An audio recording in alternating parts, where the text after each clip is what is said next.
Իրանի խորհրդարանը որոշել է փակել Հորմուզի նեղուցը։ Որոշումը պետք է հաստատեն Անվտանգության խորհուրդն ու գերագույն առաջնորդ Ալի Խամենեին։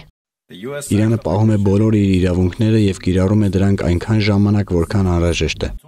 Հորմուզի նեղուցում նավագնացությունը խափանելու Իրանի փորձն ինքնասպանություն կլինի երկրի տնտեսության համար։ Իրանը բարդ վիճակում է հայտնվել։ Ռազմական ու քաղաքական ճնշումներին հակազդելու ցանկությունն է դրդել նրան նման հայտարարություն անել, նշում է իրանագետ Արմեն Վարդանյանը։ Նրա խոսքով Իրանը նման քայլի չի գնա։ Միջազգային իրավունքի տեսանկյունից խոցելի քայլ է։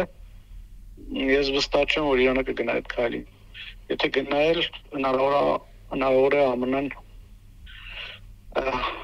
այն հարվածներ հասցնի այդ Հորմուզի նեղուցում գտնվող իրանական այն նավերին, որոնք փակել են այդ նեղուցը։ Իրանի այդ քայլը կվնասի առաջին հերթին իր տնտեսությանը, կարծում է ամերիկագետ Սուրեն Սարգսյանը, մինչդեռ Վարդանյանը համակարծիք չէ։ Եթե Իրանը փակի Հորմուզի նեղուցը, նավթի գինն արտաքին շուկայում միանգամից կբարձրանա։ Իրանը որպես նավթ արտահանող երկիր բարձր գնով կսպառի նավթը, ինչը տնտեսապես կվնասի Միացյալ Նահանգներին, բայց ոչ Իրանին։ Տնտեսական հարված է լինելու համաշխարհային առևտրին, նավթի առևտրին, որի արդյունքում գներն են բարձրանալու նավթի եւ համապատասխան ուղղություններով գնաճ է լինելու եւ կարծում եմ, որ սա միայն Իրանի խնդիրը չի լինելու, բնականաբար միայն Միացյալ Նահանգների խնդիրը չի լինելու, այլ խնդիր է լինելու բոլոր նավթ արտահանող երկրների, արաբական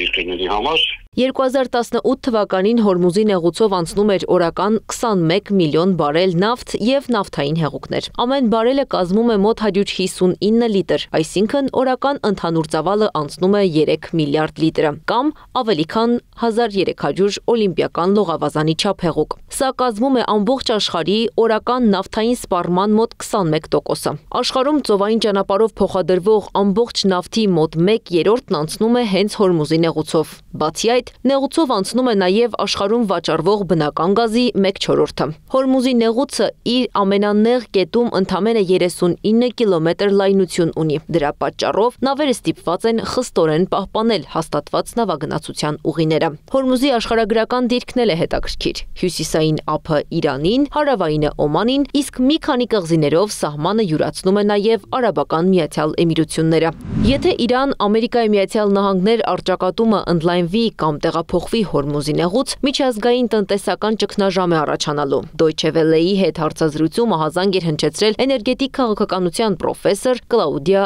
Քեմֆերտը։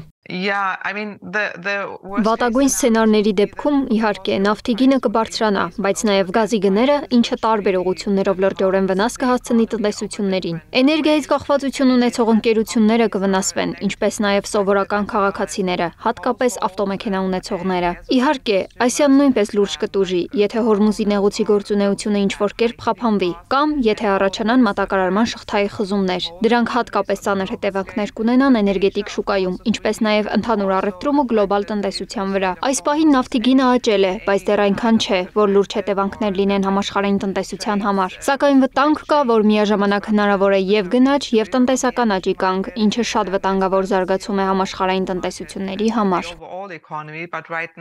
Եթե Հորմուզի նեղուցում խաթարվի նավերի բնականոն շարժը, Չինաստանն ու Մեծ Բրիտանիան էլ են մտնելու խաղի մեջ։ Քանի որ Իրանի նավթը հիմնականում Չինաստան է արտահանվում, կսկսեն բողոքել նավթի թանկացումից։ Իսկ Մեծ Բրիտանիան, որպես համաշխարհային նավթային շուկայի հիմնական դերակատարներից մեկը, ներգրավված է Հորմուզի նեղուցով անցնող առևտրային եւ ռազմավարական գործընթացներում։ Սուրեն Սարգսյանի խոսքով նեղուցի փակումից հետո բենզինի գինը կտրուկ կաճի նաեւ Միացյալ Նահանգներում, ինչը ձեռնտու չէ հատկապես Թրամփի վարչակազմին։ Լուրջ հարված կարող է լինել նաեւ Թրամփի համար, որովհետեւ Թրամփը բազմիցս քննադատում էր նախկին իշխանություններին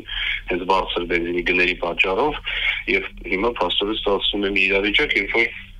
իր նախագահության բանոք իր քաղաքականության, արտաքին քաղաքականության արդյունքում նման բան կարող է տեղի ունենալ։ Հորմուզի նեղուցը կրկին դարձել է Իրանի ձեռքի գլխավոր խաղաքարտը միջուկային ճնշումներին ու արտաքին սպառնալիքներին հակազդելու խաղում, բայց այդ խաղաքարտը վտանգավոր է նաև իր համար։ Խաղաքարտը գործի մեջ դնելը կնշանակի մեկ քայլով ևս մոտենալ համաշխարհային պատերազմին։ Անի Աբաղյան, Գեղամ Ղազարյան, ABC Media։